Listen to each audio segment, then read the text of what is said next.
नमस्कार, बहुत स्वागत आपका। मैं हूं आपके साथ मनूरा सक्सेना।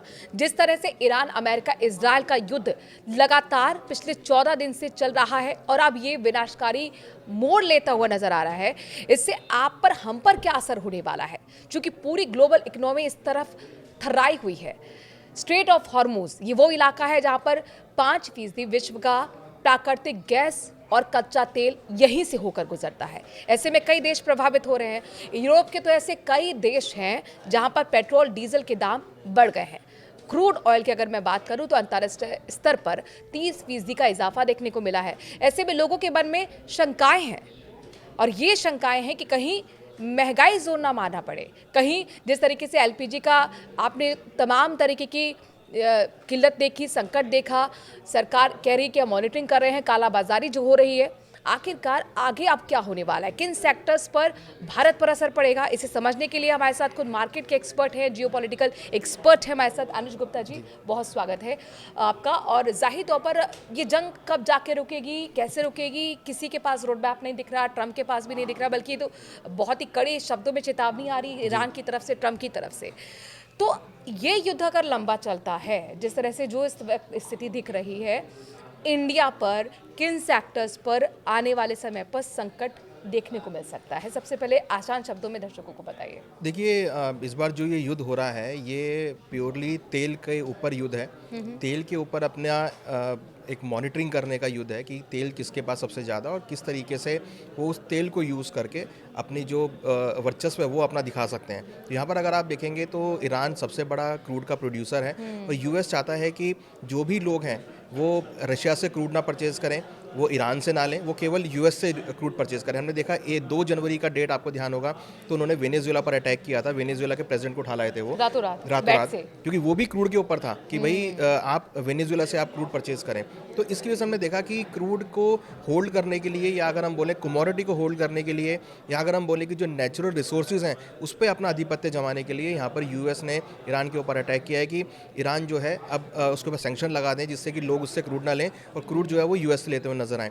बट यहाँ अगर आप देखेंगे तो यूएस को बिल्कुल भी ऐसा अंदेशा नहीं था कि ये वॉर का रूप ले लेगा और इतना बड़ा आगे गहराता हुआ नजर आएगा। अब यहाँ अगर आप देखिए कि ईरान ने क्या किया है कि ईरान ने अब स्टेट ऑफ हॉर्मुज पर जितने भी टैंकर्स थे, ऑलमोस्ट 200 के आसपास टैंकर खड़े हैं जो कि करीबन 20% के आसपास की पूरी डिमांड को कंप्लीट करते हैं। तो वो जो 200 टैंकर हैं वो यहाँ पर हॉर्मुज में रोक दिए गए हैं, जिसकी वजह से क्रूड की जो सप्लाई है वो इंडिया की तरफ, चाइना की तरफ जो है जाती हुई कम हो गई है, जिसकी वजह से हमने देखा है कि क्रूड और नेचुरल गैस के जो भाव हैं वो यहाँ पर इंटरनेशनल मार्केट में प्रभावित होते हुए दिखाई दिए हैं। हालांकि इंडिया के अंदर अभी डोमेस्टिक लेवल पे कोई इंक्रीमेंट नहीं आया है, प्राइस में कोई प्राइस में बढ़त नहीं हुई है, मगर ऐसा अंदेशा आ रहा है कि अगर ये युद्ध लंबे समय तक चला तो उसका प्रभाव भी भारत पर प्राइसों पर आता हुआ पड़ेगा। लेकिन किस सेक्टर्स पर ये ज़्यादा असर देखने को मिल सकता है? देखिए, क्रूड एक ऐसी चीज़ है जो कि एक इकोनॉमी के लिए रीढ़ की हड्डी का काम करता है, मींस एनर्जी का काम करता है। अगर क्रूड का जो क्रूड की अवेलेबिलिटी है वो अगर इकोनॉमी में नहीं होगी तो इंडस्ट्रीज़ यहाँ पे रुक सकती हैं। अगर हम इंडस्ट्रीज़ की बात करें तो इंफ्रास्ट्रक्चर डेवलपमेंट की जो इंडस्ट्री है वो यहाँ पे रुक सकती हैं। आपकी ऑटो सेक्टर यहाँ पे रुक सकता है, प्लस जो भी छोटे मोटे जितने भी आपके बिजनेसेस हैं या जो घरेलू उद्योग हैं या एमएसएमई इम्पैक्ट है वो यहाँ पर काफ़ी इम्पैक्ट होते हुए नजर आएंगे। प्लस जो भी इंडस्ट्री प्रोडक्शन कर रही है वो यहाँ पर इम्पैक्ट हो सकते हैं, जिसमें क्रूड और नेचुरल गैस का यूज़ होता है। मीन्स अगर हम अल्टीमेटली देखें तो क्रूड की वजह से ऑलमोस्ट 90-95% जो इंडस्ट्रीज़ हैं वो यहाँ पर इम्पैक्ट होंगी, क्योंकि कहीं ना कहीं हर एक इंडस्ट्री के अंदर क्रूड नेचुरल गैस यूज़ होता है एज ए ईंधन के तौर पे। तो जो इंडस्ट्री ईंधन के ऊपर डिपेंड है उसका सबसे ज़्यादा इम्पैक्ट इन पर पड़ता हुआ नजर आएगा। सरकार कह रही है मॉनिटरिंग कर रहे हैं, सरकार कह रही है हमारे पास पूरा स्टॉक है। आज भी प्राकृतिक जो मंत्रालय है, पेट्रोलियम मंत्रालय, प्राकृतिक गैस मंत्रालय, उनकी तरफ से, उनकी स्पोक्स पर्सन की तरफ से बाकायदा एक प्रेस कॉन्फ्रेंस की गई थी। उन्होंने कहा कि 40% अचानक से गैस सिलेंडर की बुकिंग का आंकड़ा बढ़ा है। यानी कि कुल मिलाकर पैनिक बुकिंग हो रही है, यानी कि अनावश्यक तरीके से लोगों को लग रहा है कि कहीं खत्म ना हो जाए स्टॉक, इसीलिए वो कर रहे हैं। ब्लैक मार्केटिंग हो रही है तो क्लियर है। तो फिर क्या इसका असर अब आने वाले समय में हम ये देखें कि आपकी हमारी थाली पर भी पड़ेगा महंगाई की? चूंकि अभी हम रोज़मर्रा में हम चाय पीने जाते हैं नीचे, तो अभी मैं देख के आ रही हूँ कि 10 रुपए की चाय भी 15 में मिल रही थी। तो ये चीज़ें अब शुरू हो चुकी है, महंगाई अब बढ़ेगी, क्या माना जाए? देखिए, जैसा कि मैंने आपको बताया कि इसका इम्पैक्ट सबसे पहले स्मॉल स्केल इंडस्ट्री पर आता हुआ दिखाई देगा, या छोटे मोटे जो आपके वेंडर्स हैं जो गैस को यूज़ करते हैं उन पे इम्पैक्ट आता हुआ दिखाई देगा, क्योंकि कहीं ना कहीं जो गैस की सप्लाई है वो यहाँ पर हम देख रहे हैं कि कहीं ना कहीं शॉर्टेज होती हुई दिख रही है। बट एक्चुअली में ऐसा नहीं है। सरकार ने ज़रूर ये कहा है कि आप दिशा निर्देश को पालन करें। डेट थोड़ी बढ़ाई गई है, 20 दिन से 25 दिन किया गया, बट अभी सरकार ने ऐसा नहीं कहा है कि भाई शॉर्टेज है।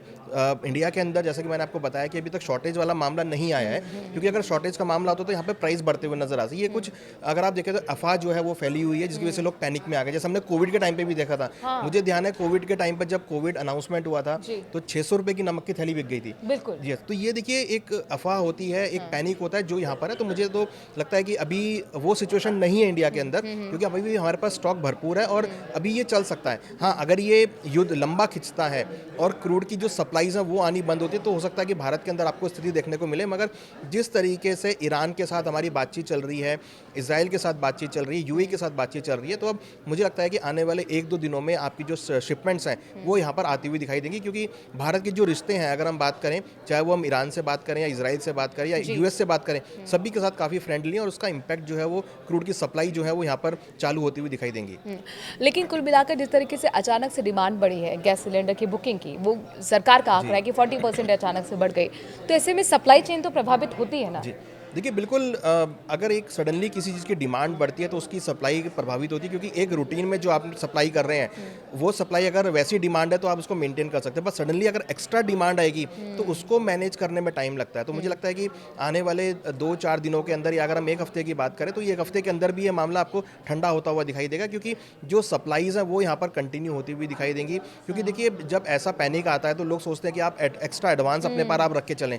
जिसको 1 सिलेंडर की रिक्वायरमेंट है वो सोचता है कि आप 2 सिलेंडर आप रख के चलिए, कहीं ऐसा ना हो कि इशू आ जाए। और ब्लैक में वो सब कुछ यस, उसको वो ब्लैक में बेचने की कोशिश करते हैं। तो मैं आपको बताया कि ये जो अफवाह का मामला है ये अफवाह है एक तरीके से, और कहीं ना कहीं जो एक पैनिक सिचुएशन है कि आप एक से ज़्यादा होल्ड कर लें या आप एक नहीं आप 2 सिलेंडर घर में रख लीजिए, तो वो उसकी वजह से है। तो मेरे को लगता है कि ये उसकी वजह से ज़्यादा सप्लाई यहाँ पर जो डिमांड है वो बढ़ती हुई नजर आ रही है। सप्लाई उतनी मॉडरेट है, सप्लाई अभी इनफ है, तो मुझे नहीं लगता कि ऐसा पैनिक यहाँ पर होना चाहिए। बट हाँ, अगर ये युद्ध, यहाँ पर मैं कहना चाहूँगा, अगर ये युद्ध लंबा चलता है और अगर कोई भी सप्लाई डिस्टर्ब होती है, टैंकर डिस्टर्ब होते हैं, तो फिर हो सकता है कि ये इशू यहाँ पर भी धीरे धीरे क्रिएट होता हुआ दिखाई क्या देगा। ये माना जाए कि आने वाले समय में ये भी हो सकता है कि जो खाने पीने जो खाने का तेल है हम जो इस्तेमाल करते हैं, मस्टर्ड ऑयल वगैरह, क्या ये भी इसके भी दाम बढ़ सकते हैं अगर ये युद्ध लंबा चलता है, संघर्ष लंबा चलता है तो? देखिए, यहाँ अगर आप देखेंगे तो जितनी भी आपकी शिपमेंट्स हैं उसके डेफिनेटली यहाँ पर प्राइस कुछ इंक्रीज़ हुए हैं, क्योंकि कंटेनर की जो क्वांटिटी है वो यहाँ पर कम हो गई है। बहुत सारे कंटेनर शिप जो हैं समुद्र में अटके हुए हैं। कंटेनर जब तक पोर्ट पे नहीं आएंगे तो माल इंपोर्ट एक्सपोर्ट नहीं होगा।